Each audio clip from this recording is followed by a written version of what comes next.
So Tamil Nadu ರಾಜಕಾರಣ ವಿಜಯ್ ಬಹುಮಟ್ಟಿಗೆ ಮುಂದಿನ ಮುಖ್ಯಮಂತ್ರಿ. ವಿಜಯ್ ಈ ಹಂತಕ್ಕೆ ಏರಿರುವುದೇ ಒಂದು ಪವಾಡ. ಇದು ಹೇಗೆ ಸಾಧ್ಯ ಆಯಿತು? ವಿಜಯ್ ತಮ್ಮ ಇಮೇಜನ್ನು ಹೇಗೆ ಬೆಳೆಸ್ಕೊಂಡ್ರು?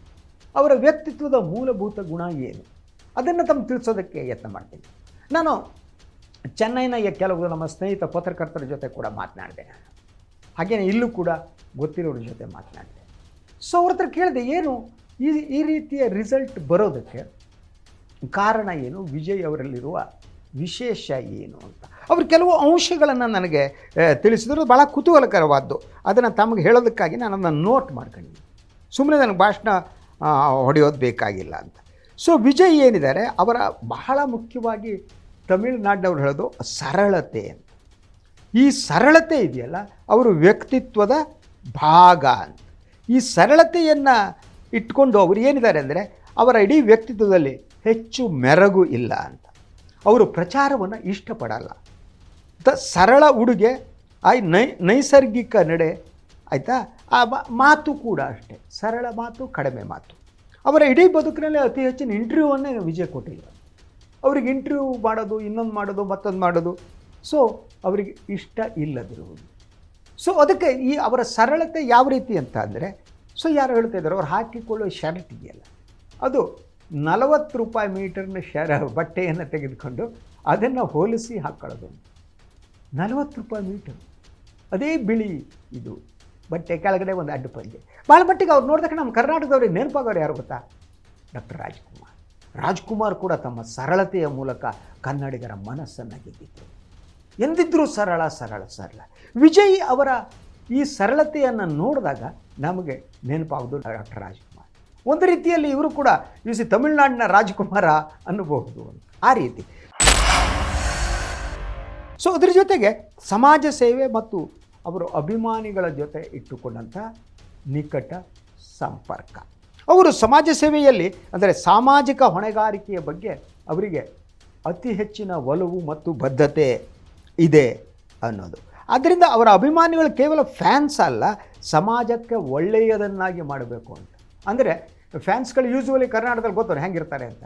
ಅವ್ರು ಸಿನಿಮಾ ಬಿಡುಗಡೆ ಆದಾಗ ಉದ್ದಕ್ಕೊಂದು ದೊಡ್ಡ ಕಟೌಟ್ ಹಾಕ್ಬಿಡೋದು, ಹಾಲು ತಗೊಂಡೋಗೋದು, ಹೊಯ್ಯೋದು, ಯಾರಾದರೂ ಬೇರೆ ನಟರ ಅಭಿಮಾನಿಗಳಿದ್ರೆ ಅವ್ರಿಗೆ ಬಡಿಬೋದು, ಹೊಡಿಬೋದು ಅಂತ ಮಾಡೋದು, ಈ ರೀತಿ. ಆದರೆ ಈ ಹಾಗೆ ಅಲ್ವಲ್ಲ, ಇಡೀ ವಿಜಯ್ ಅಭಿಮಾನಿಗಳೇನಿದ್ದಾರೆ ಅವರು ಸಂಪೂರ್ಣವಾಗಿ ಸಮಾಜ ಸೇವೆಯಲ್ಲಿ ತಮ್ಮನ್ನು ತೊಡಗಿಕೊಂಡಿದ್ದು ಅಂತ.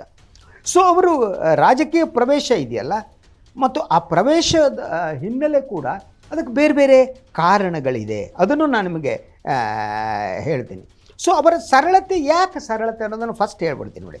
ಅವರು ದೊಡ್ಡ ಸ್ಟಾರ್ ಆಗಿದ್ದರೂ ಕೂಡ ಅಹಂಕಾರವಿಲ್ಲದ ಅವರದ್ದು ವರ್ತನೆ. ಅವ್ರು ಯಾರನ್ನೇ ಮೀಟ್ ಮಾಡಲಿ ಅವರು ಎಂದೂ ಕೂಡ ಅಹಂಕಾರವನ್ನು ಪ್ರದರ್ಶಿಸಿದವರಲ್ಲ ಅಂತ. ಜನರ ಜೊತೆ ನೇರವಾದ ಸಂಪರ್ಕ, ಅಂದರೆ ಜನರ ಜೊತೆ ಸಂಪರ್ಕ ಇಟ್ಟುಕೊಳ್ಳುವುದು ಎರಡು ರೀತಿ ಇದೆ. ಒಂದು ಸಿನಿಮಾ ಮೂಲಕ ಜನರ ನಡುವೆ ಸಂಪರ್ಕ ಇಟ್ಕೊಳ್ಳೋದು, ಇನ್ನೊಂದು ವೈಯಕ್ತಿಕವಾಗಿ ಜನರ ನಡುವೆ ಸಂಪರ್ಕ ಇಟ್ಕೊಳ್ಳೋದು ಅಂತ. ಅದರ ಜೊತೆಗೆ ಅವರು ಹೆಚ್ಚಾಗಿ ಮಾತಿಗಿಂತ ಅವರು ತಮ್ಮ ಕೆಲಸಕ್ಕೆ ಮಹತ್ವವನ್ನು, ಮಾತು ಕಡಿಮೆ ಅಂತೆ, ಅವರು ಹೆಚ್ಚು ಮಾತನಾಡಲ್ಲ. ಭಾಷಣಗಳನ್ನು ಚುನಾವಣಾ ಸಂದರ್ಭದಲ್ಲಿ ಮಾಡಿದ್ದಾರೆ ಕೂಡ, ಆದರೆ ಮಾತು ಕಡಿಮೆ. ತಮ್ಮ ಕೆಲಸದ ಮೂಲಕ ತಮ್ಮ ಇಡೀ ಇಮೇಜನ್ನು ಬೆಳೆಸಿಕೊಳ್ಳೋದು ಅಂತ. ಮತ್ತು ಅವರ ಇಡೀ ಜೀವನ ಶೈಲಿ, ನಾವೇನು ಅಂದ್ಕೋತೀವಿ ಅಂದರೆ ಸ್ಟಾರ್ ಅಂದರೆ ಹಿಂಗಿರ್ತಾರೆ ಕಣ್ರಿ ಜೀವನ ಶೈಲಿ ಅಂತ. ಅವರ ಜೀವನ ಶೈಲಿ ಕೂಡ ಅಂಥ ವೈಭೋಗದ ಜೀವನ ಶೈಲಿ ಇಲ್ಲ ಅಂತ. ಸೊ ಆದ್ದರಿಂದ ಒಂದು, ನಾನು ನಿಮ್ಮ ಮೊದಲೇ ಹೇಳಿದಾಗೆ ಅವರು ಇಂಟರ್ವ್ಯೂಗಳನ್ನು ಜಾಸ್ತಿ ಕೊಡಲ್ಲ. ವೈಯಕ್ತಿಕ ಅವರ ಜೀವನ ಏನಿದೆಯಲ್ಲ, ಆ ಜೀವನವನ್ನು ಖಾಸಗಿಯಾಗಿ ಇಡೋದಕ್ಕೆ ಇಷ್ಟಪಡ್ತಾರೆ. ಅವರ ವೈಯಕ್ತಿಕ ಬದುಕು ಬೀದಿಯಲ್ಲಿ ಬಿಡೋದು ಕೊಡಲ್ಲ. ಆದರೆ ಕಳೆದ ಚುನಾವಣೆ ಸಂದರ್ಭದಲ್ಲಿ ರಾಜಕೀಯವಾಗಿ ಅವರ ವೈಯಕ್ತಿಕ ಬದುಕನ್ನು ಬೀದಿಗೆ ತರುವ ಯತ್ನವನ್ನು ಮಾಡಿದ್ರು. ಸೊ ನಾನು ಸರಳತೆ ಬಗ್ಗೆ ಮಾತಾಡಿದ್ದೆ. ಉಡುಪು ಅಂತ, ಅವರಿಗೆ ಟೀ ಶರ್ಟ್ ಅಂದರೆ ಭಾಳ ಇಷ್ಟ ಅಂತ. ಅದ್ರ ಜೊತೆ ಬಿಳಿಯ ಶರ್ಟು, ನಾನು ಹೇಳಿದಾಗ ಅದನ್ನು ಹೊಲಿಸಿದ ಶರ್ಟು, ರೆಡಿಮೇಡ್ ಶರ್ಟ್ ಅಲ್ಲ, ಅದನ್ನು ದಟ್ 40 ರೂಪಾಯಿ ಮೀಟರ್ನ ಶರ್ಟ್ ಬಟ್ಟೆ ತೆಗೆದುಕೊಂಡು ಅದನ್ನು ಹೊಲಿಸಿ ಆ ಶರ್ಟನ್ನು ಹಾಕ್ಕೊಳ್ಳೋದು. ಇದು ಏನಿದೆ, ಇದಕ್ಕೆ ಬಹಳ ಮುಖ್ಯವಾದ ಕಾರಣ ಏನು ಗೊತ್ತಾ? ಅವರ ಈ ವರ್ತನೆ ಮತ್ತು ಉಡುಪು ಏನಿದೆ ಅದು ಎಂಥ ಇಮೇಜನ್ನು ಸೃಷ್ಟಿಸ್ತಾ ಅಂದರೆ, ಇವರು ನಮ್ಮವರು ಅನ್ಸೋಕ್ಕೆ ಪ್ರಾರಂಭ. ಅದೇ ಸಕ್ಸಸ್.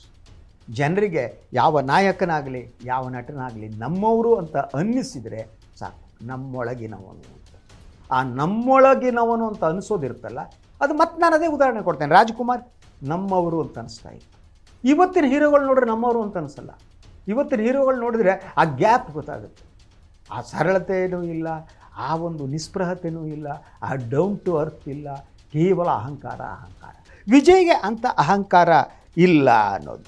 ಸೊ ಇನ್ನೊಬ್ಬರ ಸಮಾಜ ಸೇವೆಯಲ್ಲಿ ಏನೇನು ಮಾಡಿದ್ರು ಅನ್ನೋದ್ರ ಬಗ್ಗೆ ಕೂಡ ತಮಿಳುನಾಡಿನ ಪತ್ರಕರ್ತರು ಹಲವಾರು ವಿವರಗಳು ನೀಡ್ತಾರೆ. ಒಂದು, ಅವರು ಶಿಕ್ಷಣಕ್ಕೆ ಸಹಾಯ ಮಾಡುತ್ತಿದ್ದು ಮತ್ತು ಆರೋಗ್ಯ ಸಂಬಂಧಿತವಾದಂಥ ನೆರವನ್ನು ಕೊಡ್ತಾ ಇದ್ದು, ಪ್ರಕೃತಿ ವಿಕೋಪ ಆದಾಗ ಅವರು ತಕ್ಷಣ ನೆರವಿಗೆ ಅವರು ಧುಮುಕಿದ್ದು ಅಂತ. ಆದರೆ ಇದು ಯಾವುದೂ ಕೂಡ ಅವರು ಪ್ರಚಾರಕ್ಕೆ ಬಳಸ್ಕೊಳ್ತಾನೆ ಇರಲಿಲ್ಲ. ಈ ಕೆಲಸವನ್ನು ಏನು ಮಾಡ್ತಾಯಿದ್ರು, ಭಾಳಷ್ಟು ಜನರಿಗೆ ಅವರು ಶಿಕ್ಷಣಕ್ಕೆ ಸಹಾಯವನ್ನು ಒದಗಿಸಿದ್ದಾರೆ. ಅದೆಲ್ಲೂ ಕೂಡ ಚಾನಲ್ನಾಗಲಿ ಪತ್ರಿಕೆ ಬರದಂತೆ ನೋಡ್ಕೊಂಡ್ರು ಅವರು ಸತತವಾಗಿ. ಯಾಕೆಂದರೆ ಅದು ಪ್ರಚಾರದ ವಿಚಾರ ಅಲ್ಲ ಅಂತ. ಇನ್ನು ರಾಜಕೀಯ ಪ್ರವೇಶದಲ್ಲೂ ಕೂಡ ಅವರು ತಮ್ಮ ಶೈಲಿ ಮತ್ತು ಸಂದೇಶದ ಮೂಲಕ ತಾವು ವಿಭಿನ್ನ ಅನ್ನೋದನ್ನು ತೋರಿಸ್ಕೊಂಡ್ರು ಅನ್ನೋದು ಕೂಡ. ಅವರು ಕೇವಲ ಶೋ ಅಪ್ ಮಾಡೇ ಇಲ್ಲ. ಅವರು ಈ ಚುನಾವಣಾ ಸಂದರ್ಭ ಭಾಷಣ ಕಡಿಮೆ ಮಾಡಿದ್ದಷ್ಟೇ, ಕೈ ಬೀಸಿದ್ರು, ಇನ್ನೊಂದು ಮಾಡಿದರು. ಭಾಷಣದಲ್ಲಿ ಅವರು ನೇರವಾಗಿ ಯಾವ್ಯಾವ ವಿಚಾರ ಪ್ರಸ್ತಾಪ ಮಾಡಿದ್ರು, ಅವರು ಗ್ಯಾರಂಟಿಗಳನ್ನು ನೀಡಿದ್ರು, ಅನುಮಾನ ಇಲ್ಲ, ಗ್ಯಾರಂಟಿ ವರ್ಕ್ ಆಗಿರ್ಬೋದು. ಆದರೆ ಅವರು ಬಹಳ ಮುಖ್ಯವಾಗಿ ಕಾನ್ಸಂಟ್ರೇಟ್ ಮಾಡಿದ್ದು ಶಿಕ್ಷಣ, ಉದ್ಯೋಗ ಮತ್ತು ಭ್ರಷ್ಟಾಚಾರದ ವಿರೋಧ. ಅದರ ಜೊತೆಗೆ he told I am secular ಅನ್ನೋದನ್ನು ಹೇಳು, ನಾನು ಸದಾ ನನ್ನ ಅಲ್ಪಸಂಖ್ಯಾತರ ಜೊತೆಗೆ ನಿಂತಿದ್ದೇನೆ ಅಂತ ಹಿಂಜರಿಲೇ ಇಲ್ಲ ಅವರು. ತಾವು ಯಾಕೆ ಬಿ ಜೆ ಪಿಯನ್ನು ಎದುರಿಸಿ ಅದರ ತಾತ್ವಿಕವಾಗಿ ನಾನು ಬಿ ಜೆ ಪಿಯನ್ನು ವಿರೋಧ ಮಾಡ್ತೀನಿ, ಸೈದ್ಧಾಂತಿಕ ವಿರೋಧ ಮಾಡ್ತೀನಿ ಅಂಥೇಳಿ ತಮ್ಮ ನಿಲುವನ್ನು ಅವರು ಸ್ಪಷ್ಟವಾಗಿ ಜನರ ಮುಂದೆ ಇಟ್ಟರು ಅಂತ.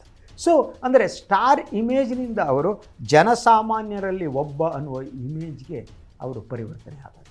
ಇದೇ ಅವರ ಸಕ್ಸಸ್ನ ಭಾಳ ಮುಖ್ಯವಾದ್ದು. ಹಾಗಿದ್ದರೆ ಅವರು ರಾಜಕೀಯವಾಗಿ ಅವ್ರ ಅನುಭವ ಕಡಿಮೆ ಇದೆ.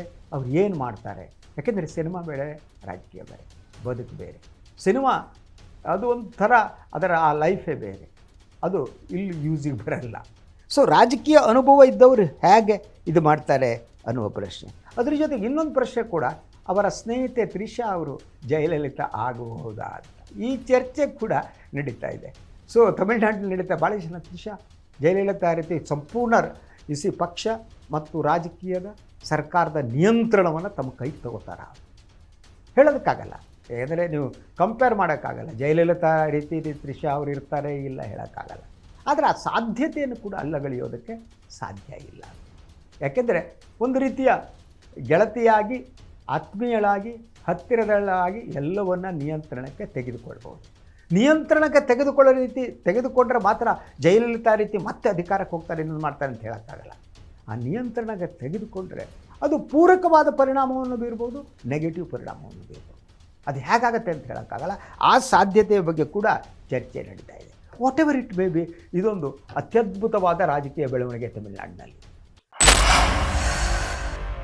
ಯಾಕೆಂದರೆ ನನಗೆ ಎಲ್ಲದಕ್ಕಿಂತ ಕುತೂಹಲಕರವಾದ್ದು ಮತ್ತು ಸಮಾಧಾನಕರವಾದ್ದು ಏನು ಗೊತ್ತಾ, ಇವತ್ತಿನ ಕೋಮು ದಳ್ಳುರಿಯ ರಾಜಕಾರಣದಲ್ಲಿ ಅಲ್ಪಸಂಖ್ಯಾತರಿಗೆ ಸೇರಿದಂಥ ಒಬ್ಬ ವ್ಯಕ್ತಿ ಜೋಸೆಫ್ ವಿಜಯ್ ಅವರು ಮುಖ್ಯಮಂತ್ರಿ ಆಗ್ಬೋದು, ಹಾಗೂ ತಮಿಳುನಾಡಿನ ಜನ ಇದ್ದಾರಲ್ಲ ಅವರನ್ನು ಆಯ್ಕೆ ಮಾಡ್ತಾರಲ್ಲ, ಹ್ಯಾಟ್ಸ್ ಆಫ್ ಟು ದೆಮ್. ಜಾತಿ, ಧರ್ಮ, ಕೋಮನ್ನು ಬಿಟ್ಟು ತಾವು ಪ್ರೀತಿಸುವ ಒಬ್ಬ ವ್ಯಕ್ತಿಯನ್ನು ಮುಖ್ಯಮಂತ್ರಿ ಮಾಡೋದಿದೆಯಲ್ಲ, ಅದಕ್ಕಿಂತ ದೊಡ್ಡದೇನಿದೆ. ಅದರ ಜೊತೆಗೆ ಇದನ್ನೆಲ್ಲ ಬಿಟ್ಟು ನಮ್ಮ ಧರ್ಮವನ್ನು, ನಮ್ಮ ಜಾತಿಯನ್ನು, ನಮ್ಮ ಹತ್ರ ಜನಿವಾರ ಇದೆಯೋ, ಶಿವದಾರ ಇದೆಯೋ, ಒಡದಾರ ಇದೆಯೋ, ಯಾವುದನ್ನು ನೋಡದೆ ಮನುಷ್ಯರಾಗಿ ಪ್ರೀತಿಸೋದಿದೆಯಲ್ಲ, ಗೌರವಿಸೋದಿದೆಯಲ್ಲ, ಅಂಥದನ್ನು ತಮಿಳುನಾಡಿನ ಜನ ಮಾಡಿದ್ದು ನಿಜವಾಗೂ ಐತಿಹಾಸಿಕ. ಈ ಪ್ರೀತಿಯನ್ನು ವಿಜಯ್ ಉಳಿಸ್ಕೊಳ್ಳಿ. ಅವರು ಹೇಳಿದಂತೆ ಎಲ್ಲ ಜನರ ನಾಯಕರಾಗಿ ಕೆಲಸ ಮಾಡಲಿ.